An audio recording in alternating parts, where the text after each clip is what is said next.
ମିଳିଛି ସୁଯୋଗ ପ୍ରଭୁ ନାହାନ୍ତି ତ ତୁମ ପରେ କ୍ଷୁଧ ଖ୍ରୀଷ୍ଟଙ୍କୁ କରହେ ତ୍ୱରିତେ ସାକ୍ଷାତ ଶେଷ ବିଚାରର ଦିନ ଯେ ନିକଟ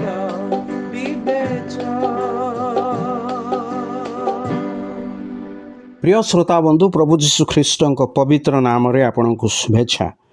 ମାଥ୍ୟୁ ଲିଖିତ ସୁସମାଚାର 10 ଅଧ୍ୟାୟର 15 ପଦରେ ଆମମାନେ ଏହିପରି ପାଠ କରୁ, ମୁଁ ତୁମମାନଙ୍କୁ ସତ୍ୟ କହୁଅଛି, ବିଚାର ଦିନରେ ସେହି ନଗରର ଦଶା ଅପେକ୍ଷା ସୋଦୋମ ଓ ଗମୋରା ଦେଶର ଦଶା ସହନୀୟ ହେବ।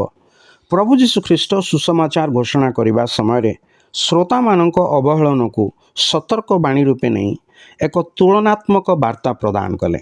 ସୋଦୋମ ଗମୋରାର ଲୋକମାନଙ୍କର ଘୋର ପାପ ହେତୁ ଈଶ୍ୱର ଯେ କେବଳ ସେମାନଙ୍କର ନଗର ଗୁଡ଼ିକୁ ନଷ୍ଟ କଲେ ତାହା ନୁହଁ, ବରଂ ସେହି ଲୋକମାନଙ୍କୁ ମଧ୍ୟ ନର୍କଦଣ୍ଡର ଭାଗୀ କରାଇଲେ। ପ୍ରଭୁ ଅନ୍ୟ ଏକ ଦୃଷ୍ଟାନ୍ତରେ ଜଣେ ଧନବାନ ଓ ଦରିଦ୍ର ଲାଜାରଙ୍କ ମୃତ୍ୟୁ ପଶ୍ଚାତ ସେମାନେ ଯେଉଁଠାକୁ ଗଲେ ସେହି ବିଷୟରେ କହିଲେ।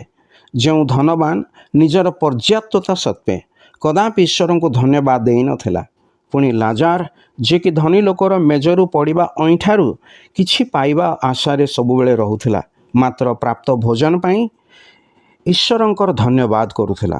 ଧନୀ ଲୋକ ମୃତ୍ୟୁ ପରେ ନର୍କରେ ସ୍ଥାନ ପାଇଲା, ଲାଜାର ସ୍ୱର୍ଗରେ ସ୍ଥାନ ପାଇଲା। ଧନବାନ ଯେପରି ନର୍କର ଯନ୍ତ୍ରଣା ଭୋଗୁଥିଲା, ସେହି ନର୍କରେ ସୋଦୋମ ଓ ଗମୋରାର ଲୋକମାନେ ମଧ୍ୟ ଦଣ୍ଡ ଭୋଗୁଛନ୍ତି।